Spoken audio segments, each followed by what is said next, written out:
हाँ, अब ये देखिए मैं आपको दिखाता हूँ किस तरीके से काला कांच हटाने के बाद, काला कांच हटाने के बाद इस तरीके से बोर्ड की चूड़ी खूब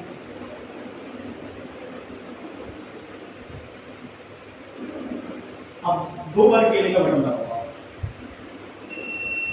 अब देखो केले की पर्ची आई, लाइट जली, लाइट बंद हो।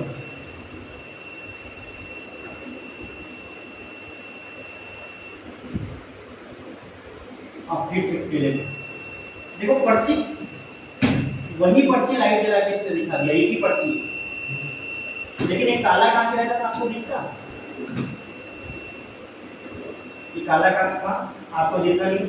इसलिए लाइट बंद होने के बाद क्या किया, एप्पल की पर्ची छाप से, ठीक है ना। अब गेट खोल के 2 बार होगा, 2 बार फिर से, चाहे तरबूज से दे दो, केले को दे दो, किसी को भी दे दो 2 बार। देखो लाइट जली, पर्ची दिखी,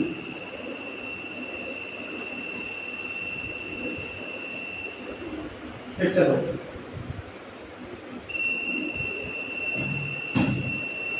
इसी देखो दूसरी पर्ची नहीं काटा इसने, इसी पर्ची को जला के दिखा दिया लाइट। अब देखो लाइट बंद होगी, काला कांच लगा था, दिखता नहीं आपको, सेफ्टी पर्ची छोड़। अब जब मतदाता वोट देने जाएगा, मान लो ऐसा प्रोग्राम अगर सच में ऐसा डाला जाए, देखो 1000 तरीके हो सकते हैं चोरी करने,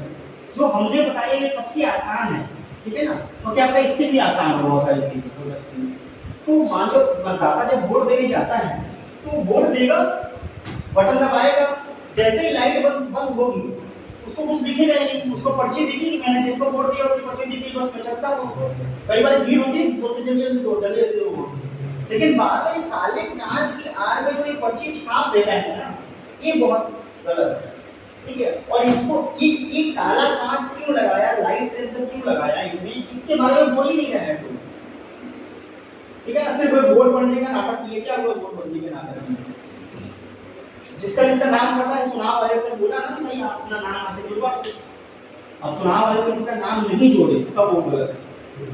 ठीक है ना। चलो ये सब जो ग्रामर है तो इसके ऊपर सवाल खड़ा करता ही है, लेकिन जो वोटबंदी था, देखो चुनाव आयोग, हमारा ऐसा मानना है कि चुनाव आयोग, कांग्रेस और बीजेपी, ये जो 3 बड़ी संगठन है, ये मिलकर भारत के 98 करोड़ मतदाताओं को बेवकूफ बना रहे हैं, इस बात को छुपाने के लिए, जो बिल्कुल आसानी से 30% की जो वोट की चोरी हो रही है, इस बात को छुपाने के लिए वो लोग मूर्ख बना रहे हैं, और मैं ऐसे ही सभी वीडियो में बोलता हूँ, ठीक है ना। अगर उनको लगता है कि हम लोग को मूर्ख बना रहे हैं तो हमें अपनी मशीन दे दें,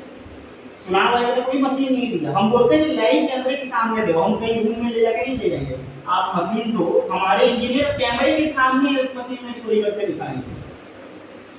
ठीक है ना। तो ये मतलब कि दुनिया के जिन भी देशों में ईवीएम आया ना, मतलब जर्मनी में आया पहले, तो वहां पे भी बैन हो गया, ठीक है ना। अमेरिका में भी सभी जगह पे, मान लो कि कुछ जगह पे ईवीएम के साथ बैलेट पेपर रखा जाता है कि जिसको ईवीएम में डालना है वोट, और या फिर किसी को बैलेट पेपर में डालना है उसमें डालना है।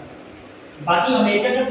अधिकतर जगहों पे बैलेट पेपर से वोट देने का विकल्प है, कुछ जगहों पे ईवीएम नहीं रखा जाता है, लेकिन वहां पे ऐसा प्रोग्राम, मतलब वो विकल्प देते हैं कि आप